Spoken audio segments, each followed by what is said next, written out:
First, express my thanks to Jania, Miss Thousand. When Jania was in school for basketball, plus she shot 1,000 points and got 1,000 rebounds. He broke the school record, so they called it 1,000.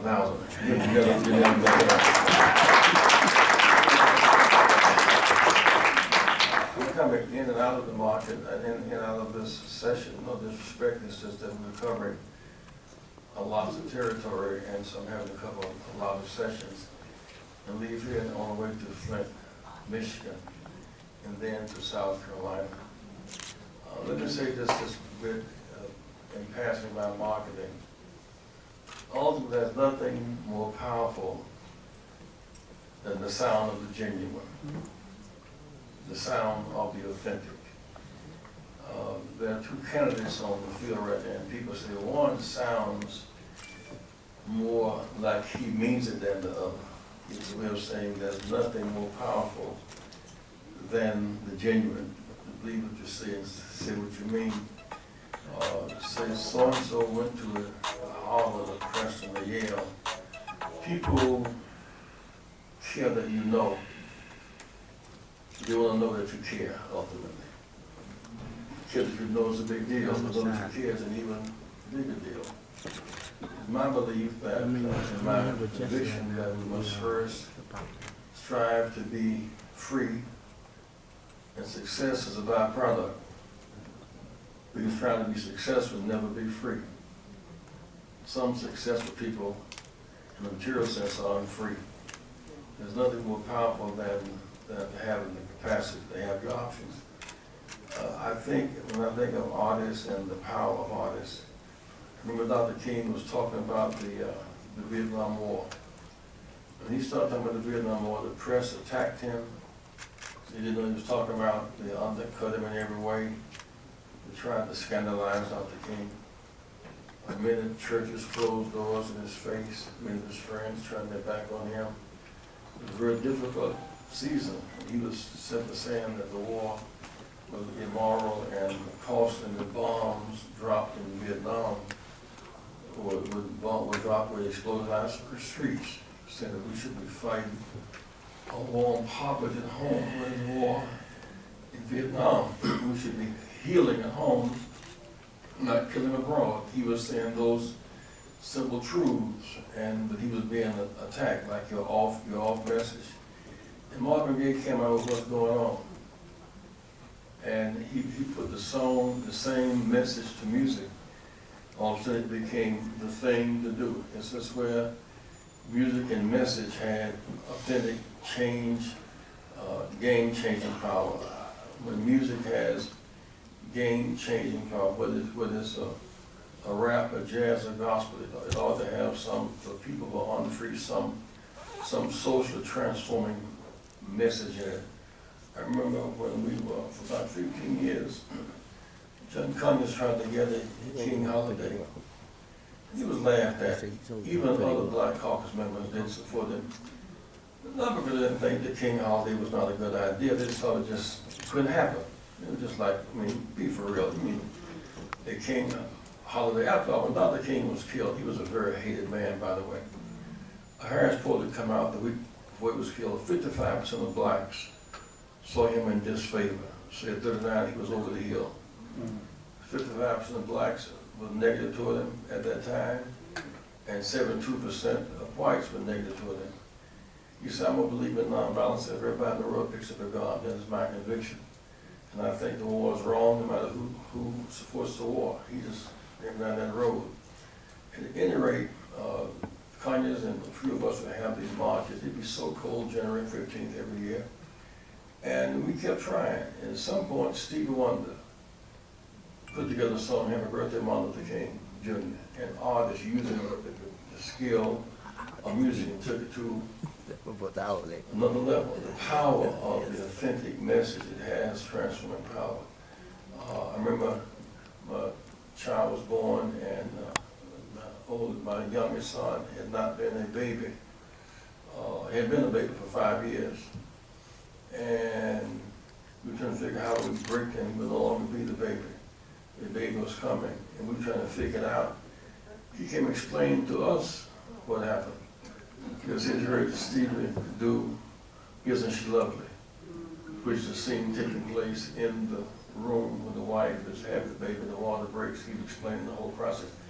It's the power of music. Now you can use music, it's powerful enough to explain babies come in the world. You can use music to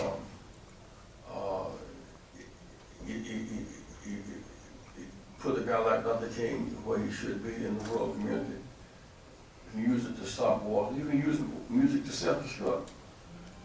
You can use it to self-degrade. It has power either way you want, however you want to use it. Right. You can use music. You have the right to self-degrade. Slavery against your will is illegal. Voluntary slavery is legal. Ridiculous, but legal. You have the right to self-degrade. You have the right to self-destruct. There are consequences. I remember when I was a kid, and I'll let you go on with your marketing workshop, and they were trying to describe Joe Louis as not a thinking man. He was bestious, and he was an animal in the rain. He would unleash savagery on people. He'd knock, smack, spelling out like a savage, using all kind of language that conjured up animalistic images. He was an animal. And we protested that. We said, we have dignity. He was fighting like a fighter. And we finally stopped them degrading us in that way. We made them unfashionable to use the N-word on us. And now it's fashionable again to refer to each other even like a beast. We've come full circle of being animalizing ourselves again. Am I making sense here? We've come full circle on self-degradation. One night I was out in Reno, Nevada, giving a speech. And the speech was over there cleaning up the floor for dancing. And I kept hearing it was kind of loud in the room and people were drinking, and I was trying to hear what was being said. And then all of them came, they were dancing to the word nigger. Nigga. White person. Now, they may have been successful, from a point of view. But I'm not convinced that success is measured by how many records that you sell to white folks to enable them to degrade us. I don't think so. And so at some point we have to make some big decisions about dignity. When I saw Beyonce on they wanted to see Beyonce sing and dance and see her legs. She wanted them to see the Panthers. She brought a message to music. They came looking for legs and dance. She came talking about Panthers and dignity and liberation.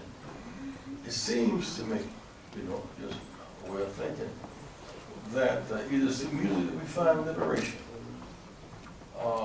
That's why when people were oppression in biblical times, they're taking them away in occupation.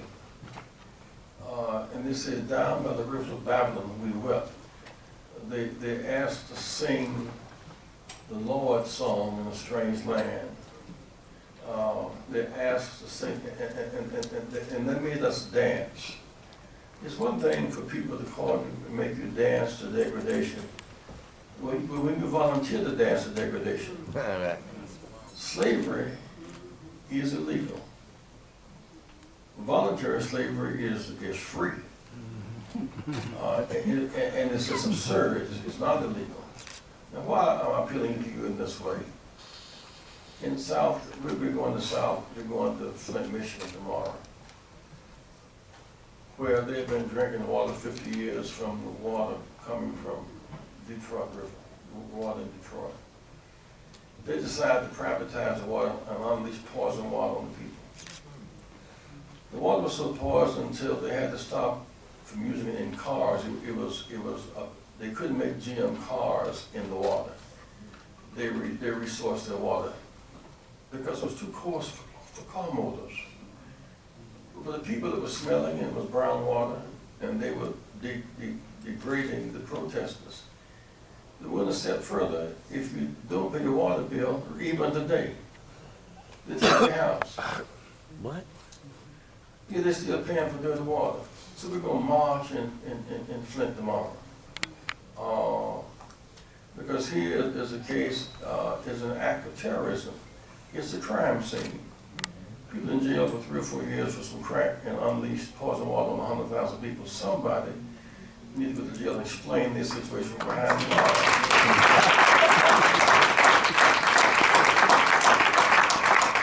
But why are we marching? Because silence is betrayal. So one thing worse than slavery. One thing worse than slavery is to adjust to it. The second worst thing is to make like it doesn't matter. Then we went on to South Carolina. The state 30% African American. Say homework matters. Say homework matters.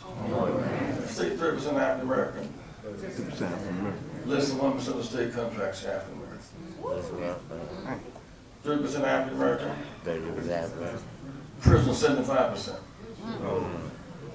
25% of all prisons are leased private companies for slave labor. They make 80 cents an hour. 40 cents of it goes to rent the jail cell and 40 cents for the uniform. That's today. That ain't like back in the day. That's this afternoon. Rap on that.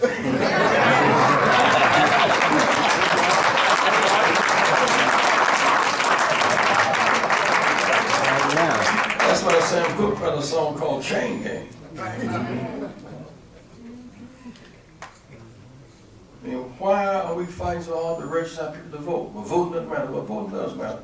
The right-wing government won by 60,000 votes. With 400,000 blacks registered who didn't vote.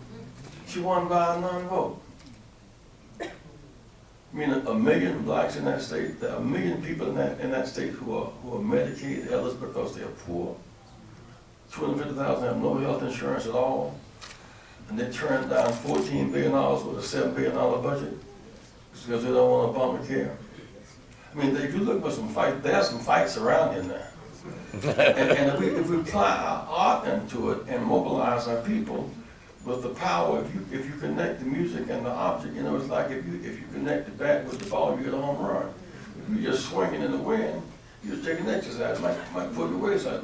See, if I'm swinging, the bat, connect with the ball, I have a home run. If I'm swinging and missing, that's just exercise. He said, deep water does not drown. Deep water does not drown. You drown when you stop kicking. Keep on kicking, guys.